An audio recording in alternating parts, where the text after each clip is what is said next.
Ladies and gentlemen, welcome back to the Crypto News Podcast. It's your host, Matt Zahab. And today we have one of the true OGs in the space coming on the pod. This gentleman also may be the best dressed lad in the whole crypto sphere, whether he's wearing an absolutely sick hat or a matching outfit with some style.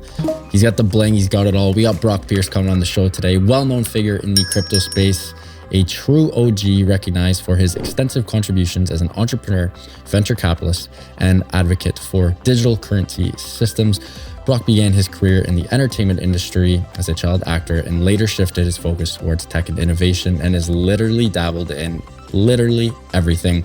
Co-founded several very high-profile projects, including blockchain capital Tether and EOS, and has served as chairman of the board of the Bitcoin Foundation.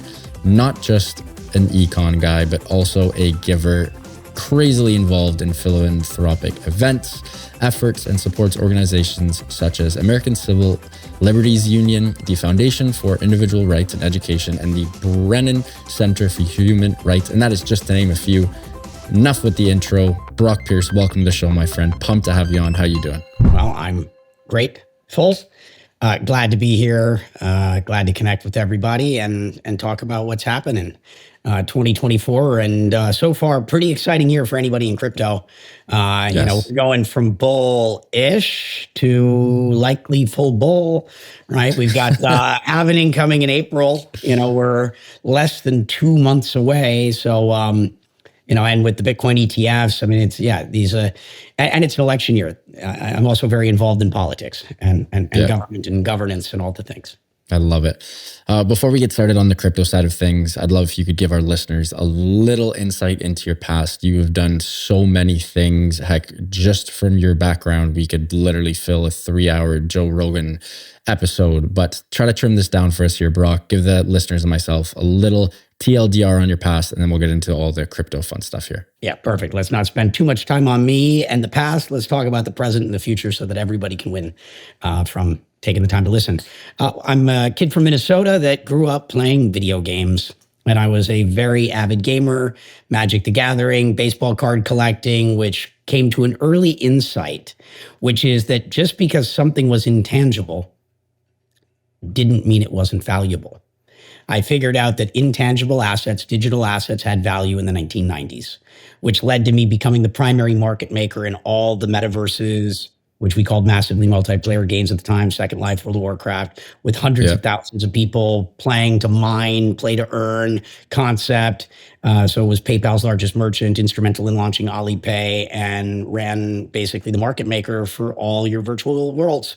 And so that clearly is what led to me getting into this space. And as an entrepreneur that's raised lots of capital, started lots of deals, and someone that also believes in democratization, not just of information, which the internet provided, but also access to investments and capital if you're an innovative pioneer wherever you live. I became very interested in the Jobs Act and ICOs. So I was chairman of Mastercoin, which was the first ever ICO. I was second to issue a Reg A offering as an advisor to a company called Distilled Genes. It's a public company today, DNAX. And obviously, BCAP was the first security token to do an equity issuance, which was in a fund.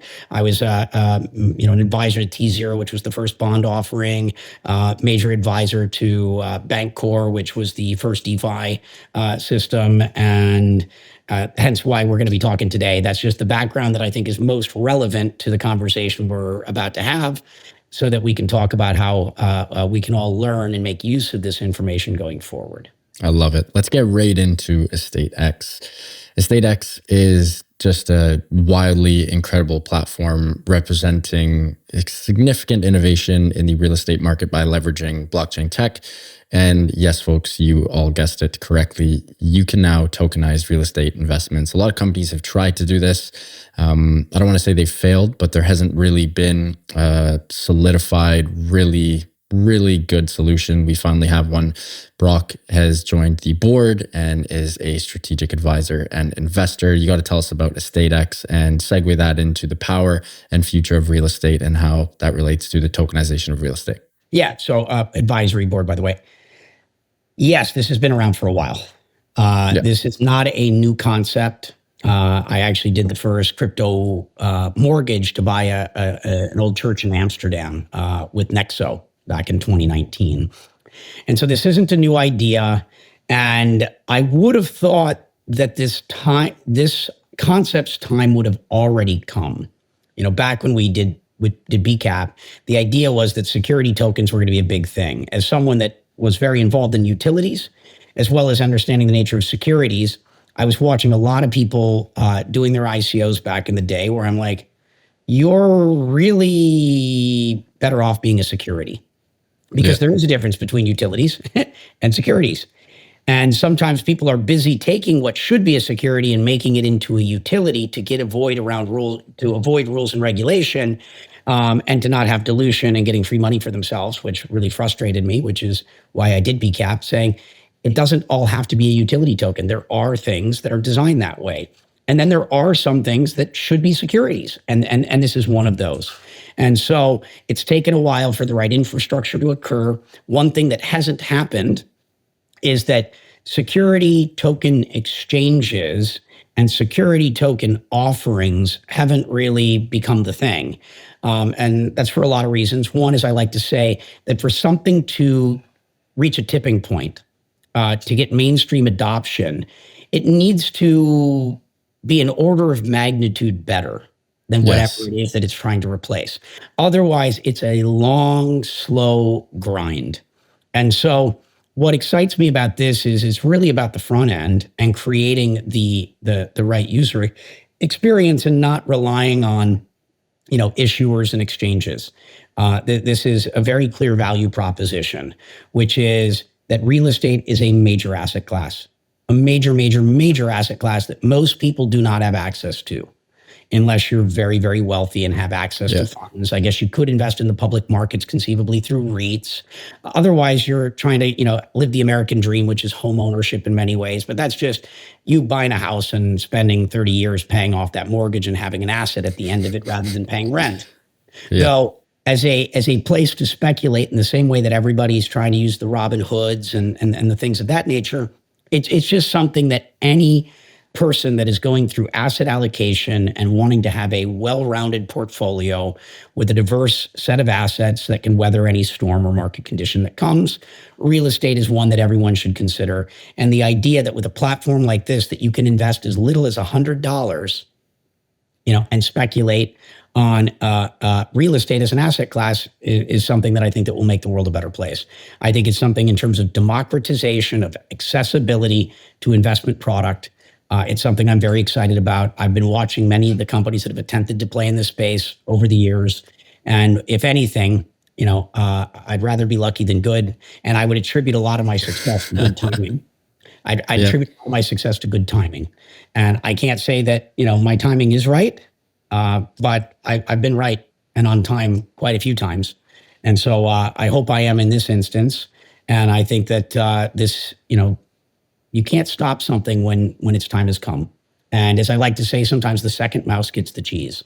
And so, and we should always be grateful as entrepreneurs, to all the pioneers that brought an idea forward and may not have ended up being the successful thing. But without each of those, we stand on the shoulders of giants. Without each of those pioneers that advanced an idea forward until the one that eventually comes along and succeeds, we should be grateful to all of them for the journey of learning that we all were able to benefit from. And so I'm a big believer in the concept. I think it's important for the world. And I'm excited to be involved and to talk about it today. I love that. You just mentioned timing here, Brock. Why right now? If I'm a betting man, and I am a betting man, you have thousands of offers coming across your desk every single day with opportunities, really good ones too, and you chose to go pretty into this one. Why, February, March of 2024, why jump into democratizing real estate investments through tokenization? Why is now the time for this? So there's a few reasons. One, it's not a new idea. Like, I think we all agree that democratization or access to this type of investment product is important. And there are many ways to do it. You don't need to use a blockchain to do that. It can be done many different ways. But clearly, I tend to focus on the technology stack that I'm a big believer in. So naturally, I'm going to work with those platforms that are focused on using the technologies that align with my personal values and interests and skills where I can be valuable. Another aspect of this is I've gotten into real estate as I think any investor should, as an asset class that belongs in your portfolio. And so this is, when we talk about the brick and mortar business, call it real estate, and let's call it the pixels and bits business. Bits and pixels. This is where brick and pixel, right, where the digital, and the analog, the hard and the soft assets meet. And so I think that's where, just from a timing perspective in my own personal life, right, where things align, where things converge. And then I'd also say, back to my first comments, we're entering into a bullish, market environment, where certainly for anybody in crypto, we go through periods of famine and feast, where everyone's feeling flush, and everyone, even though they might be very wealthy relative to where they were in the last bear market, all of a sudden everybody feels poor because they measure based upon their highs, not their lows. They look at where, Bitcoin at 69,000 relative to where it is today, not Bitcoin at, 6,900 relative to where it was last year. It's just the nature of how markets react. And so it feels like there's, kind of a trifecta of converging points, and X marks the spot. I love that. What excites you most about the space? I know we've gotten to a couple different things about that. I'd love if you could sort of segue. What excites you most about the tokenization of real estate, and why Estate X? What sets Estate X aside from its competitors? You and I have said this probably half a dozen times already on the pod. There are a lot of competitors. This is definitely not a new idea, but just to fortify your point, we are standing on the shoulders of giants. We've had people come in and already sort of build this out, at least try to provide the solution. And now the market's heating up. It's looking pretty sexy, knock on wood, hope all is well. But what about Estate X that really gets you going, that must have made you join the team? Well, there's a couple parts. One, this is different than a lot of your other projects in, call it the broader crypto sphere, is that it is a regulated market. And so there's a lot of work that has to be done to be compliant, because these are securities, right? And so that part takes just a long time. It's not the sort of thing that just gets built overnight. And so there's that component of it, which makes it a lot harder in terms of a barrier to entry. And like most things in this field, right, these concepts are not new. A lot of it's open source. So what differentiates winners from losers? A lot of that is good story, good messaging, good marketing, right? You have to have the right time, and you have to be able to create the right awareness and bring the right attention to the project, because at the end of the day, it is a market and a marketplace, right? You have to have a critical mass of, issuers or deals and people that are interested in participating in those deals. So you have to have right market conditions, right? It has to be harvest time, and it has to be the right product. It has to have the right design. It has to have the right UI. There's just a bunch of those things, and it checked enough of those boxes. And it's a space that I've clearly been watching and, very interested in diving in for a long time. And I've just kind of said no and no and no, not yet, not yet, not yet. And remember, when I say no, I mean that KNOW. I'm waiting for the right amount of knowledge to know when, to make a move. And that doesn't mean I'm always right, nor will I be right this time. But I've made my bet, and time will tell. I'm excited because, again, I care about the why am I doing something. I don't do things just because I can. I do things because I should, because I've asked myself the question, why? How is this going to change the world? How is this going to impact the lives of others? And I'm a fan of this, and I'm also in the space. And so I'm excited by, things like Liquid Marketplace. I'm working on a cool thing for that NFT taking. So we started the first physical NFT gallery. So this is a broader concept of RWA, real world assets, back to where brick and pixels meet. And so I'm not just doing this in real estate. This is a thematic theme, right? I'm feeling like we're getting far enough along. So we launched the first NFT gallery in the world here in Puerto Rico, which is creating a gallery space where people could go and experience NFTs because most of the people that are interested in art are not going to go collect an art portfolio on OpenSea to invite their friends to go walk through a virtual world or virtual gallery. They want to have a digital canvas on their wall, which I've got in the house and all these things, so that they can experience that art and their guests can experience that art. And so I've spent a lot of time working on that thesis. How do we make galleries smart? How do we do that? How do we take physical assets or art and create call it the chain of custody and the title systems, fractionalized ownership? And so this is the real estate equivalent of that same concept. So I'm not just betting on this one use case of, call it RWA or real world assets. I'm looking at this as a generalized theme where I think that the world is ready for it. I think there's enough people that have learned about, this technology. They've learned about crypto. They've learned about NFTs. You've got a meaningful population, right, that are playing around in this. There's call it a big enough addressable market of users that can adopt a system. Part of the problem is, this idea in 2015, 2016, people were just learning how to use their wallets. And, it's just, again, it's still, we still may be too early, but I feel this is a good moment to take a shot. The TAM is much bigger now, just to build on your point. It's crazy. Yeah, total addressable market there's a market, because a lot of times it's solutions looking for a problem, right? Versus a problem, and delivering that solution, which is, and by the way, and a lot of people also with, that have had a lot of money invested in crypto, have now understand what it is to have some degree of wealth, right? This has been one of the greatest wealth transfers ever. And, a lot of times I watched in the last bull market, people that held their Bitcoin bag or their Ethereum bag and just didn't diversify at all. Yeah. Right. And I know a lot of those people that in this next run are going to choose probably a little bit more diversification. And in most of those conversations, it's not degenning for, memes and NFTs, but it's, thinking about houses, thinking about apartments, So I think thematically, as we are as a collective, growing in our own awareness, it just feels, again, timing feels right. But that's just my 2 cents, or whatever that's worth. No, that's what I mean. That's why we have you on the pod here. Another thing we got to talk about is the liquidity aspects. I've done a fair amount of research on this topic myself, and obviously a hell of a lot more after knowing that you were coming on the show. I feel like there's a bit of a misconception in regards to tokenizing real estate and the amount of liquidity.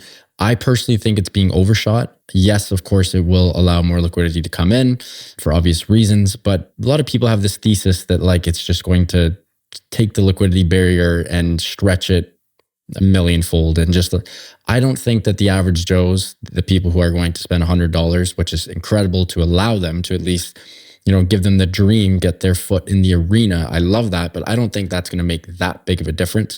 I think it's more the people who can spend the thousands and perhaps tens of thousands, maybe hundreds of thousands when purchasing massive scales and pieces of real estate.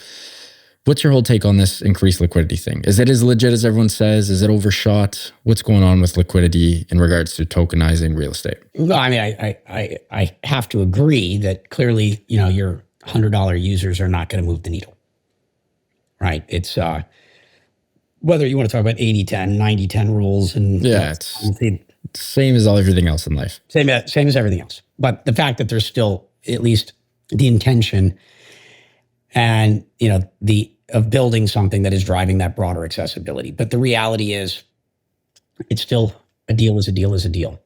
Yeah. Right? Location, whatever we want to get into when we talk about real estate, cap rates, right?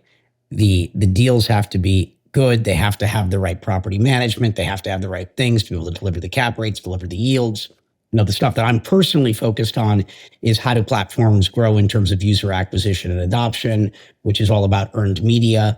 So it's less about just putting, call it apartment buildings on the platform that are being Airbnb'd or whatever it is. But it's, for me, my interest is more in iconic sort of trophies that also deliver cap rates that can create a lot of good story, to create a lot of good press, create a lot of user adoption, to be a co-owner and cool things. I don't know if you've looked at like, some of the real estate stuff that I've done, but like the Pierce School in Washington, D.C., or as I mentioned earlier, the Secret Chapel in Amsterdam, or the monastery that was the Grand Lodge of the Freemasons in Puerto Rico. So I'm looking for more iconic real estate projects that have great stories, that can also deliver the types of yields and returns that are needed for this to be a viable long-term solution that is ultimately really delivering on the promise, which is value, right? And it's a hell of a lot less friction, right? I feel like that's one of the biggest value props where you go in, yes, there's KYC and everything else. Like you talked about, this is a regulated product, but it's a hell of a lot easier than trying to buy a piece of property with 10 other friends. That's where I see like a lot of the value. Yeah, and that's how you need to have those rinse and repeatable systems. And there's going to be, I'm sure, some lessons and growing pains, as there always are. And that's just a matter of, learning what works, what doesn't work, and ultimately making sure that you're delivering value, for your users. And we've had a lot of lessons, whether it be SBF and, hopefully people have learned their lessons on what to do and what not to do. And a lot of these things is just understand that, your users, your customers are your community, and making sure that you are being a good steward, a good custodian of that community, and looking out and protecting your community like a shepherd. And that's what will ultimately deliver the long-term success that you seek. Love it, Brock. You're absolutely buzzing right now. We got to take a quick break. Give a huge shout out to Prime XBT, our sponsor of the show. Folks, if you guys are looking for a robust trading system for both beginners and professional traders, it doesn't matter if you're a rookie or a vet, you can easily design and customize your layouts and widgets to take advantage of Prime XBT's highly reliable market data and performance. Use the promo code CryptoNews50 to receive 50% of your deposit credited to your trading account, only for listeners of the Crypto News Pod. That is CryptoNews50 to receive 50% of your deposit credited to your trading account. And now back to the show with Brock. Brock, let's keep buzzing on sort of present day trends, 2024 trends. You've already told me a couple lines, and this is one of my favorite things about you is you're very good at distilling very complex topics. You give some gold. The brick and pixel line, that's absolute money. I'm definitely stealing that. I will give you credit when I say it, but that is going in my bag. Another one that not you have coined, but you use all the time is RWA, real world assets. I agree with you in the sense that I think we're finally at that inflection point. We've been in crypto for long enough. People made money in crypto, and now they need to invest in real world assets, but also tie in crypto to those assets. The one that's most front of mind, the one that's most obvious is real estate. Of course, that's what you're doing right now. Any other areas of real world assets, any types of real world assets that can sort of conjoin and utilize the blockchain to really work some magic? I'd love to hear those from you. Well, ultimately, it all can, right? At the end of the day, this use of the technology is that we like open source systems, right? We like efficient systems. We like systems that have, the right transparency, and with that auditability, so that we can have greater trust, right? It's the macro trend is that trust is eroding in the pillars of society and the institutions that hold our civilization in place. And at the same time that erosion is occurring, new systems are emerging that by design, can recreate and instill trust at a time where it's needed. And so real estate we've talked about. I mentioned art as another one of those things in terms of brick and pixel, but there's a lot of other real world assets that are clearly going to be interesting, whether it be minerals and natural resources. One of the things that, as one of the founders of Tether, it's doing $50 trillion a year in transactional volume, right?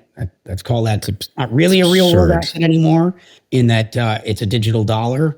But what it's done is it's basically taking the equivalent of a paper dollar to some degree. It still has greater transparency and things, but the ability to use your dollars elsewhere.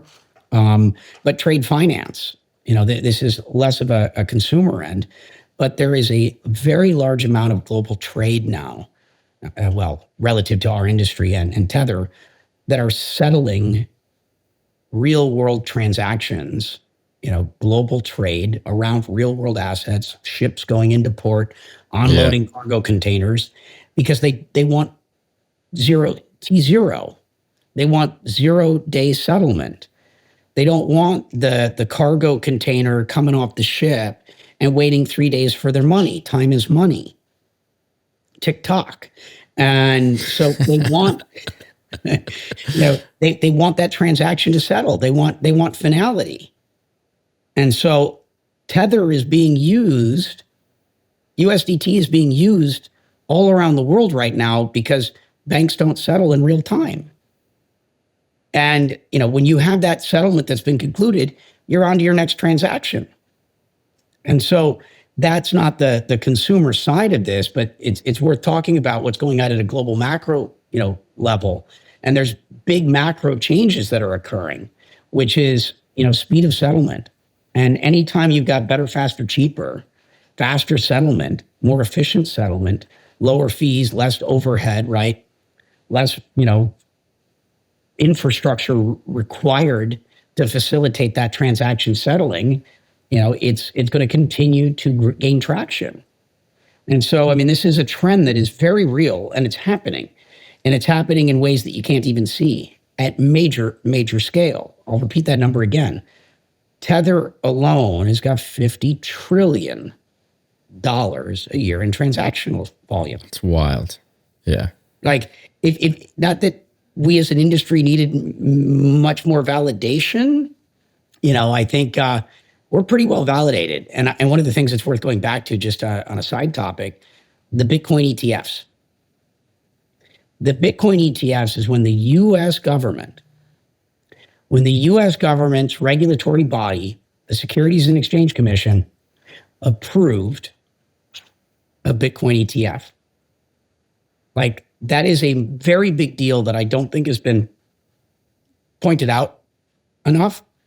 Like, when people are like, well, what's the U.S.'s position going to be on this? And as an American and one that ran for president of the United States, that is very involved in, I walk the halls of Congress all the time.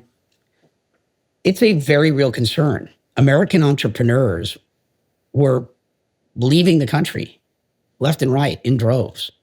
A lot of America's greatest talent was leaving. A lot of America's highest potential businesses were leaving because of regulatory uncertainty and an environment where is like the U.S. just going to go after this? Yeah, put the hammer down. Put the hammer down? The fact that the ETFs exist, the government, through its regulator, approved the American public being able to have access to this. That is a game-changing event, like the difference between night and day. Right? That doesn't mean that there's not a lot more regulatory conversation that's going to happen. But I think everyone can rest assured that America's position in being a participant and not continuing to make this industry go away and pushing America's finest across and out of our borders, it's a game-changing event. And I like to stress this point because it's often been missed. And it makes me really, really happy as someone that has been championing, this, for a decade, and deeply concerned, not to, make this all about the United States, but, America's greatness came from the American dream. Yeah. And the ingenuity of the American people. We are the capital of innovation. And the reason why is there's many reasons, but that it doesn't matter what class you come from. If you work hard enough and you got a good idea, this is, the place where anyone, if they try hard enough and succeed, can become successful. Hey, I'm Canadian and I agree with this. Most Canadians are cognizant of this. Like, we get this too. And then the other thing too is we are forgiving. In most of the world, if you try to do a startup and you fail, you will be ostracized societally. You might have to file for bankruptcy. You'll be ridiculed. Like America, celebrated. We give you a high good five. To try. It's like at the end of a game, even though you lost, we shake your hand and, we encourage you to be back out on the field. Like it's one of the few places where you can fail and get back up again. Like, and it's often lost on people. Why is America that way? Why, has it always been this sort of capital of innovation for a long time now? It's because of like this natural redemption sort of component where it's like you fail and we can forgive you and let you do it again. And so it just makes me very happy that America is going to continue to be able to innovate in this space. And that's another reason why I could have retired many times, but I keep doing things because I care. And, back to like EstateX and, the idea of advancing real estate and driving democratization of access, I just want to get up every day and do things to make the world a better place. Yeah, if the world had more Brocks, it's already pretty darn good, but it'd be a little bit even. It'd be even better. Brock, we got to go back to the Bitcoin ETF here. You just mentioned how it's still sort of undervalued. I'm not even talking in a sense of quantitative, in a qualitative sense. Everyone in the crypto sphere, everyone I've talked to, everyone who's been on the pod, all my friends and people in my network in crypto, they're all in the same yacht as us. And it's a great yacht to be in.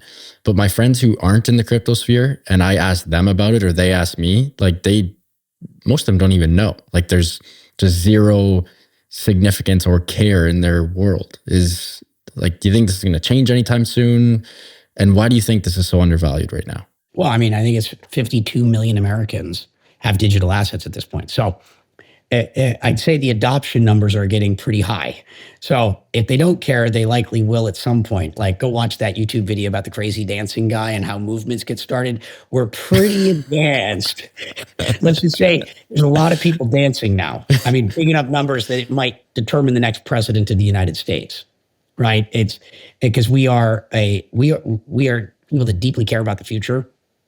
And a lot of us are single issue voters, right? Yeah. So we are now we're a big enough dance party that we can affect the political parties. Like it's a big deal. And so people are going to continue to join this movement in large numbers. And so one of the things I like about the ETFs is, first I'll talk about one negative aspect. The first application to do this was 10 years ago. Bitcoin was under $200, I think, when the first application for a Bitcoin ETF was filed. Wow. Meaning, had the first ETF been approved 10 years ago, do you know how much wealth would have ended up in the hands of the American public and the American people? Where they wouldn't have had to know how to use, your blockchain.info wallet or, part of the problem is a lot of people have been, slow to play because they've read sensational headlines, that are, generally, negative and sensational, discouraging people from learning, discouraging people from, exploring, discouraging people from dabbling, right? And so there's been a lot of that. And the reality is, for anybody listening, you think about the first time you got any amount of crypto, however you got it. Did you lose it? Did you lose it? And a lot of people did. And so one of the things, because there's the process of learning, right? Learning happens before earning, right? The yearning leads to the learning and then the earning or something along those lines. So what this does is, I think, drives greater accessibility where if you want to dabble and get it, your first, get your dip a toe in the water, get your feet wet, right? You can do that through your typical retail brokerage account, and you can access a little bit of Bitcoin in your journey of learning.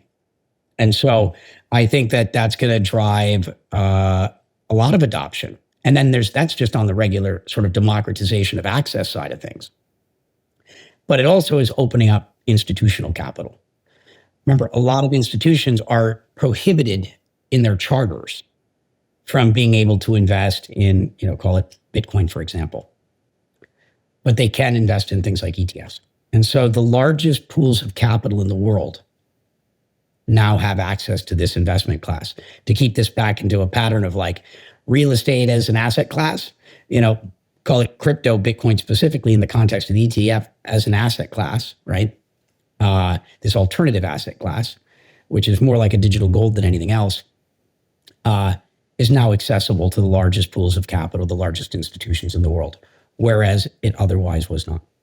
So it's a big deal. We like that.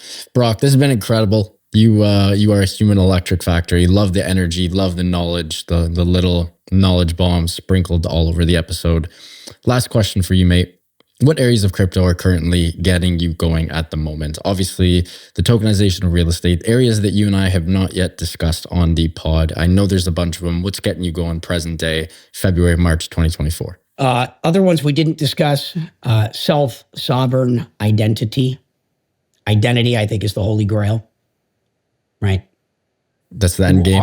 Who are you, right? Do you own your name? Your identity. I think this is you're asking some big questions here. When we get down to the foundational layer, like identity is more foundational than money, value, finance, like the foundation. And so working on self-sovereign identity related things.